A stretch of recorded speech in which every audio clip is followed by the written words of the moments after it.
ancient India প্ৰাচীন কালত ভাৰতবৰ্ষত লিগেল চিষ্টেমৰ বিষয়ে প্ৰাচীন কালত ভাৰতবৰ্ষত লিগেল চিষ্টেম কি আছে কেতিয়াবা চিন্তা কৰিছে কেতিয়াবা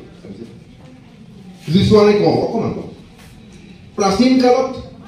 ভাৰতবৰ্ষত ল আকাৰে কোনো চিষ্টেম নাছিল মানুহবিলাকে গ্ৰুপে গ্ৰুপে আছিল তাৰে এজন মানুহে কিবা সমস্যা হ'লে প্ৰত্যেকটা গ্ৰুপৰ এজন মানুহ সমস্যা হ'লে সমাধান কৰি দিছিল তাৰ পৰৱৰ্তী পৰ্যায়ত আহি মোগল এৰাত ৰাজপ্ৰসাদত ৰজাই বিচাৰ কৰিছিল আৰু তাৰে এজন বকিল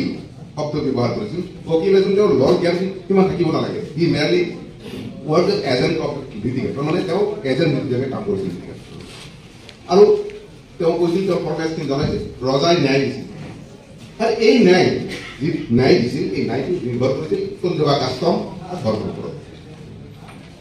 ব্ৰিটিছ ইণ্ডিয়াত কি হ'ল ভাৰতবৰ্ষত ব্ৰিটিছ আহি লেগি ৰাখক নতুন লয় বুলি কৈছিল জানি থক ঐতিহাসিকভাৱে গুৰুত্বপূৰ্ণ কথা মনত ৰাখক 1726 চনত আজিৰ পৰা প্ৰায় 200 বছৰ 2 বছৰ কম 300 বছৰ 1726 চন ভাৰতবৰ্ষত তিনিখন ৰাজ্যত কোড হৈছিল আজিৰ পৰা প্ৰায় নহয় 300 বছৰ আগত 1726 চনলৈ 2 বছৰ কম তিনিখন ৰাজ্যত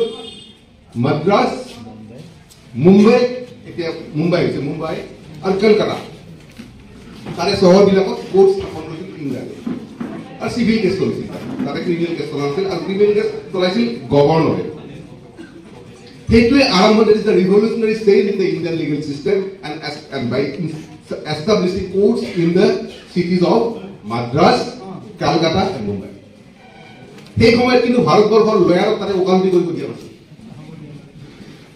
আৰু তাৰ 50 বছৰ পিছত লাহে লাহে ভাৰতবৰ্ষৰ কোৰ্টবিলাকত লয়াৰক ওকালতি কৰিব দিলে আৰু অৱশেষত ইণ্ডিপেণ্ডেন্সৰ পিছত ভাৰতৰ স্বাধীনতা পোৱাৰ পিছত 1961 চনত ইণ্ডিয়ান এডভোকেট এতিয়া আমি আলোচনা কৰিম ইণ্ডিয়ান এডভোকেট এক্টৰ ওপৰত কি হয় তাৰ ওপৰত এথিক্সৰ কথা ইণ্ডিয়ান এডভোকেট এক্ট মতে বাৰ কাউন্সিল অফ ইণ্ডিয়া হ'ল আৰু বাৰ কাউন্সিল অফ ইণ্ডিয়াক অথৰাইজ কৰিলে ইণ্ডিয়ান লয়াৰ্ছৰ এথিক্স কি হ'ব কোড অফ কণ্ডাক্ট কি হ'ব লয়াৰ্ছক নিৰ্ধাৰণ কৰিবলৈ বাৰ কাউন্সিল অফ ইণ্ডিয়াই নিৰ্ধাৰণ কৰি দিলে কি যে ভাৰতবৰ্ষত থকা লয়াৰৰ ডিউটি আছে all the junior lawyers duty towards court duty towards client duty towards fellow colleague মানে advocate and duty towards opponent client গোটেইবিলাক ক'ব নাযাওঁ সময় নাই আমাৰ আকৌ আৰু মোতকৈ বহুত বেছি জানা মানুহ ইয়াতে আছে ডিউটি টুৱাৰ্ডছ কোৰ্ট কি প্ৰত্যেকজন এডভোকেটে যেতিয়া কোৰ্টৰ সন্মুখত কেছ প্ৰেজেণ্ট কৰিব তেওঁ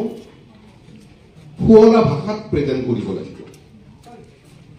আৰু এট দ্য চেম টাইম একেটা সময়তে প্ৰত্যেকজন লয়াৰৰ নিজৰ সন্মান বজাই ৰখাৰ দায়িত্বও আছে এই সংক্ৰান্তি কেছটো হৈছিল নকওঁ কেছৰ কথা নকওঁ কেছ হৈছিল যে মই ভালকে কথা ক'বই লাগিব সংযত ভাষা ব্যৱহাৰ কৰিবই লাগিব কিন্তু কোৰ্টেও মোৰ প্ৰতি সন্মানসূচক ব্যৱহাৰ কৰিব লাগিব মনত ৰাখক আৰু শুৱলা ভাষা ব্যৱহাৰ কৰিবলৈ যাওঁতে কিন্তু প্ৰত্যেকজন লয়াৰে কি কৰিব গৈছো মেইনটেনেন্স কেছ কৰিবই গৈছো 498 কেছ জামিনেই কৰিব গৈছো আৰু বেলেগ কিবা কিবি পিটিশ্যন মুভ কৰিবলৈ গৈছো কিন্তু তেওঁ সেইখিনি কথা জানি লৈ পেলাইহে কোৰ্টত মুভ কৰিব কোৱা